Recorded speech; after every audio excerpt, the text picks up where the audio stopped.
ஒரு குழந்தை வந்து தன்னோட அம்மாட்ட கேட்குது, அம்மா, இந்த உலகத்தில் நல்லவங்கன்னா யாரும்மா அப்படின்னு கேட்குது.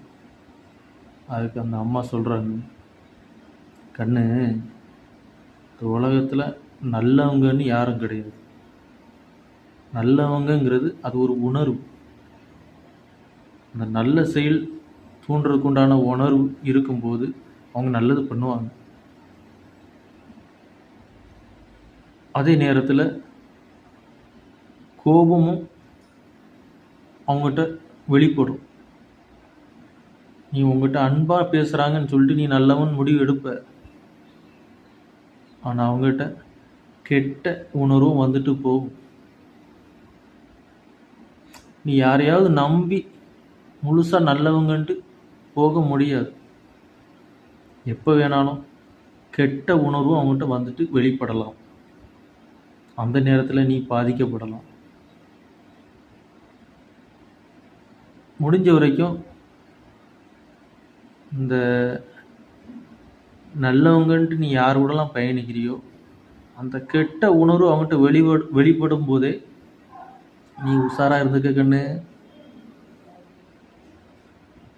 அவங்ககிட்ட இருந்து அந்த உணர்வுகிட்ட இருந்து தப்பிச்சிருக்கண்ணு. அந்த நேரத்தில் நீ சிக்கிறாத கண்ணு. அந்த நேரத்தில் அவங்க என்ன வேணாலும் பண்ணுவாங்க கண்ணு.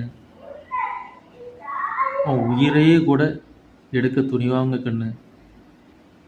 அதனால் நல்லவங்கன்ட்டு யாரையுமே முழுசாக முடிவெடுக்காத கண்ணு. அது ஒரு உணர்வு தான். ஒரு சில நேரம் வரும். அவங்ககிட்டயே தான் கெட்ட உணர்வும் இருக்குது. அவங்ககிட்டயே தான் எல்லா உணர்வும் இருக்குது. அந்த உணர்வுக்கு தகுந்த மாதிரி அவங்ககிட்ட பழகு கண்ணு. உண்மையில அப்படிதாங்க. யாரையுமே 100% நல்லவங்கன்னு சொல்லிட்டு கேரண்டியும் கொடுக்க முடியாது. அவங்கள நீ முழுசாக நம்பவும் கூடாது. எந்த நேரத்துலையும் கூட அவங்களோட இன்னொரு ரூபம் வெளிப்படலாம். முடிஞ்ச வரைக்கும் நம்ம அதெல்லாம் கொஞ்சம் உஷாராக இருந்து பயணிக்கணும். அவ்வளோதான். நல்லா பேச தெரிஞ்சவங்களாம் நல்லவங்க ஆயிட முடியாதுல்ல.